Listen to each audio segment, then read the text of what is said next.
Shri Swami Samarth. OHP शीटपासून छान अशी रांगोळी readymade करता येते. तर सध्या मी ही कागदावर केलेलं आहे लक्ष्मीचं कमळ.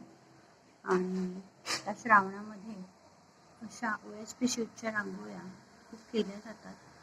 तर मी सराव म्हणून कागदावर करून पाहिली लक्ष्मी मातेचं कमळ. आणि कालच्या कालच्या दीपोत्सवामध्ये आपण पूजेमध्ये कमळ ठेवलेलं आणि अचानक त्यावर वरती देव्हार असल्यामुळे वाळलेली फुलं काढताना छान असं तुळशीपत्र त्यावर पडलेलं आहे आणि खूप छान वाटलं. अशा प्रकारे ही OHP शीटची कमळाची सुंदर रांगोळी.